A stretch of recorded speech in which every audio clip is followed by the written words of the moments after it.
ஓம் தத்புருஷாய வித்மஹே மகாதேவாய தீமஹி தன்னோ ருத்ர பிரசோதயாத். நிகழும் ஸ்ரீ மங்களகரமான குரோதி ஆண்டு ஆகஸ்ட் மாதம் 17ஆம் தேதி சனிக்கிழமை அன்று பூராடம் நட்சத்திரத்தில் திரையோதசி திதியில் பிரீத்தி நாமயோகத்தில் கௌளவம் கர்ணத்தில் சித்த யோகத்தில் சனி மகா பிரதோஷம் கூடிய நன்னாளில் இந்த மகத்தான ஆவணி மாதம் பிறக்கிறது. ஆவணி மாத கிரக நிலைகளை பார்க்கும் போது ரிஷப ராசியில் குரு பகவானும் செவ்வாய் பகவானும், கடக ராசியில் புதன் பகவானும், சிம்ம ராசியில் சூரிய பகவானும் சுக்கிர பகவானும் உள்ளனர். கன்னி ராசியில் கேது பகவானின் சஞ்சாரம் உள்ளது.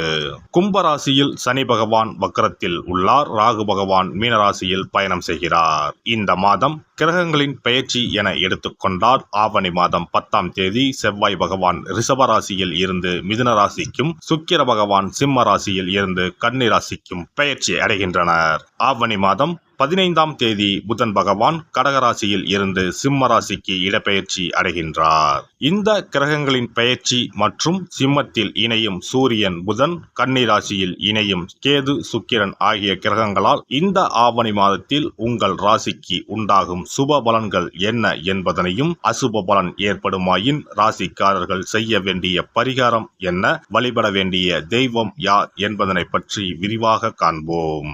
உங்கள் வாழ்வில் வளமும் நலமும் செல்வ செழிப்பும் பெற்று வாழ்வில் உயரிய நிலையை அடைய எல்லாம் வல்ல எம்பெருமானை வேண்டி விரும்பி கேட்டுக்கொள்கிறேன். எப்போதும் தர்ம சிந்தனையுடன் காணப்படும் துலாம் ராசி அன்பர்களே, நீங்கள் அவசரப்படாமல் நிதானமாக எந்த ஒரு செயலையும் செய்தால் வெற்றி நிச்சயம். இந்த மாதம் எல்லா வகையிலும் நன்மைகள் உண்டாகும். எதிர்ப்புகள் விலகும். பணவரத்து அதிகரிக்கும். நண்பர்களால் உதவிகள் கிடைக்கப் பெறுவீர்கள். தொழில் வியாபாரம் தொடர்பாக சில முக்கிய முடிவுகள் எடுப்பீர்கள். வியாபாரம் தொடர்பான வழக்கு விவகாரங்களை தள்ளி போடுவது நல்லது.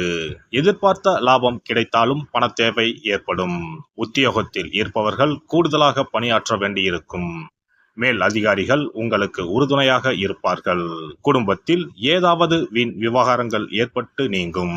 கணவன் மனைவிக்கு இடையே திடீர் கருத்து வேற்றுமை உண்டாகலாம். உறவினர்கள் மூலம் எதிர்பார்த்த உதவிகள் தாமதமாக கிடைக்கும். பிள்ளைகளுக்காக கூடுதலாக பாடுபட வேண்டி இருக்கும். சகோதரர்களிடம் கவனமாக பேசுவது நல்லது. பெண்களுக்கு இந்த மாதம் பணவரத்து கூடும். ஏற்கனவே செய்த ஒரு காரியத்தின் பலன் இப்போது கிடைக்கும். திடீர் மன வருத்தம் ஏற்படலாம். கலைத்துறையினரை பொறுத்தவரை மற்றவர்களுக்கு உதவ போய் வீண் பிரச்சனைகளில் மாட்டிக்கொள்ளலாம். கவனம் தேவை. வாகனங்களில் செல்லும் போது எச்சரிக்கையாக செல்வது நல்லது. அரசியல் துறையினருக்கு எல்லா நன்மைகளும் உண்டாகும். மன துயரம் நீங்கும். சிற்றின்ப செலவு அதிகரிக்கும். மனதில் ஏதாவது ஒரு கலக்கம் ஏற்படும். காரணமே இல்லாமல் வீண் பழி சுமக்க நேரிடும். ஒதுங்கி சென்றாலும் கூட வலிய வந்து சிலர் சண்டை போடலாம். கவனமாக இருப்பது நல்லது. மாணவர்கள் எதையும் ஒரு முறைக்கு பலமுறை யோசித்து செய்வது நல்ல பலனை தரும். நட்சத்திர பலன்கள். சித்திரை 3-4ஆம் பாதங்கள். இந்த மாதம் அடுத்தவர்களிடம் பேசும்போது யாரை பற்றியும் விமர்சிக்காமல் இருப்பது நன்மையை தரும். பண வரவில் தாமதம் இருக்கும். மாணவர்களுக்கு கல்வியில் பின்தங்கிய நிலை மாற கூடுதல் கவனத்துடன் அதிக நேரம் ஒதுக்கி பாடங்களை படிப்பது அவசியம். சுவாதி நட்சத்திரம். இந்த மாதம் பணவரத்து கூடும். ஆன்மீக செலவுகள் உண்டாகும். காரிய தடை தாமதம் விலகும். ஆனாலும் அந்த காரியத்தை செய்து முடிக்க கூடுதலாக உழைக்க வேண்டியிருக்கும். அந்நிய மொழி பேசுபவர்களால் உதவிகள் கிடைக்கும். வசிக்கும் இடத்தில் மதிப்பும் மரியாதையும் அதிகரிக்கும். விசாகம் 1-2-3ஆம் பாதங்கள். இந்த மாதம் தொழில் வியாபாரத்தில் முன்னேற தேவையான வாய்ப்புகள் கிடைக்கும். தொழில் போட்டிகள் விலகும். தேவையான நிதி உதவி கிடைக்கக்கூடும். உத்தியோகத்தில் இருப்பவர்கள் உற்சாகமாக பணிகளை கவனித்தாலும் அலுவலக வேலைகளில் தாமதம் இருக்கும். புதிய வேலைக்கு முயற்சி செய்பவர்களுக்கு சாதகமான பலன் கிடைக்கும். மகாலட்சுமி தேவியை வணங்கி வர குடும்பத்தில் மகிழ்ச்சி நிலவும். சுபிட்சம் உண்டாகும். சிறப்பு பரிகாரம். சொந்த வீடு அமைவதற்கு ஆன்மீக பரிகாரம். சொந்த வீடு கனவு நிறைவேற வேண்டும் என்பதற்காக எத்தனையோ கோவிலுக்கு சென்று எத்தனையோ பூஜை வழிபாடு என செய்தும் ஒன்றும் நடக்கவில்லை என்பவர்கள் வீட்டிலேயே இந்த எளிய பரிகாரத்தை செய்து வந்தால் நல்ல பலன் கிடைக்கும். எளிமையான இந்த 2 பரிகாரங்களை செய்து வந்தால் விரைவில் சொந்த வீடு யோகம் அமையும். அதனால் நம்பிக்கையுடன் இந்த சக்தி வாய்ந்த வழிபாட்டை செய்து வரவும். எவ்வளவுதான் சொத்து பணம் இருந்தாலும் நமக்கென்று ஒரு வீடு இல்லை என்றால் அது மனக்குறையாகவே இருக்கும். சொந்த வீடு வாங்க முடியவில்லையே என்பது பலரின் ஏக்கமாகவும் கனவாகவும் இருந்து வருகிறது. சொந்த வீடு வாங்க வேண்டும், வாங்கிய இடத்தில் விரைவில் வீடு கட்ட வேண்டும், ஏற்கனவே துவங்கியிருந்த வீட்டின் பணிகளை பணப்பற்றாக்குறையால் கட்டி முடிக்க முடியவில்லையே என்ற கவலையில் இருப்பவர்கள் ஏராளம். இப்படிப்பட்டவர்கள் வீட்டிலேயே எளிமையான 2 பரிகாரங்களை தொடர்ந்து செய்து வந்தாலே போதும். சொந்த வீடு வாங்க வேண்டும் என்று நினைப்பவர்கள், அதற்கான முயற்சியில் ஈடுபட்டிருப்பவர்கள் ஒரு சிறிய அகல் விளக்கில் விளக்கெண்ணெய் ஊற்றி தீபம் ஏற்ற வேண்டும். மகா விஷ்ணுவின் அவதாரங்களில் ஒன்றான வாமனரை மனதில் நினைத்து சொந்த வீடு அமைய வேண்டும் என்று பிரார்த்தனை செய்து கொண்டு மாதந்தோறும் வரும் திருவோண நட்சத்திரத்தன்று வீட்டின் அக்னி மூலையான தென்மேற்கு மூலையில் இந்த விளக்கை ஏற்றி வைக்க வேண்டும். அக்னி திசை என்பது மண்ணுக்குரிய திசையாகும். அதாவது அங்காரகன் எனப்படும் செவ்வாய் பகவானுக்கு உரிய திசை இதுவாகும். 3 அடி மண் கேட்டு 3 உலகையும் அளந்தவர் வாமனன்.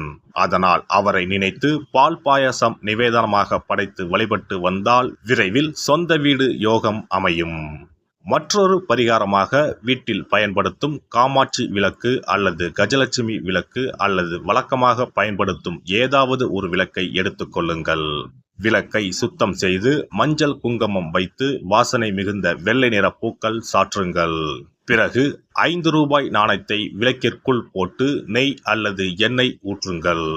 ஒரு சிறிய தட்டின் மத்தியில் மஞ்சள் குங்கும பொட்டு வைத்து அதன் மீது 5 ரூபாய் நாணயத்தை வைத்து நாம் ஏற்கனவே தயார் செய்த விளக்கை இதில் வைத்து விளக்கினை ஏற்ற வேண்டும். தினமும் காலையில் 6 மணி முதல் 7 மணிக்குள் இந்த விளக்கை ஏற்றி வந்தால் விரைவில் வீடு கட்டுவீர்கள். 5 ரூபாய் நாணயம் என்பது குபேரனுக்கு உரியதாகும்.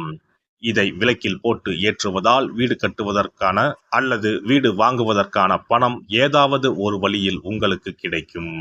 காலை 6 மணி முதல் 7 மணி வரையிலான நேரம் என்பது ஞாயிற்றுக்கிழமையில் சூரியன், திங்கள் கிழமையில் சந்திரன், செவ்வாய்க்கிழமையில் செவ்வாய், புதன் கிழமையில் புதன், வியாழக்கிழமையில் குரு, வெள்ளிக்கிழமையில் சுக்கிரன், சனிக்கிழமையில் சனி என நவக்கிரகங்களில் பாவ கிரகங்களான ராகு கேதுவை தவிர்த்து மற்ற 7 கிரகங்களையும் குறிக்கும் ஹோரை நேரமாகும். இந்த நேரத்தில் விளக்கு ஏற்றுவதால் நவக்கிரகங்களின் அருள் கிடைத்து பூமி யோகம் உண்டாகும். எந்த ஒரு பரிகாரம் என்றாலும் மனதில் முழு நம்பிக்கையோடும் இறைவனை உறுதியாக வேண்டி வழிபாடு செய்தால் மட்டுமே பலன் தரும். எளிமையான இந்த பரிகாரத்தை தொடர்ந்து செய்து பயன்பெறுங்கள். எல்லாம் வல்ல இறையருளால் நீங்களும் உங்கள் அன்பு குடும்பமும் உடல் நலம், நீலாயுள், நிறை செல்வம், உயர் புகழ், மெய்ஞானம் ஓங்கி வாழ்க வளமுடன். இந்த வீடியோ பதிவு உங்களுக்கு பிடித்திருந்தால் லைக் பண்ணுங்க, கமெண்ட் பண்ணுங்க, ஷேர் பண்ணுங்க, மறக்காம சப்ஸ்கிரைப் பண்ணுங்க, பக்கத்துல இருக்கிற பெல் பட்டனை கிளிக் பண்ணுங்க. நன்றி, வணக்கம். ஓம் நமச்சிவாய, சிவாய நம.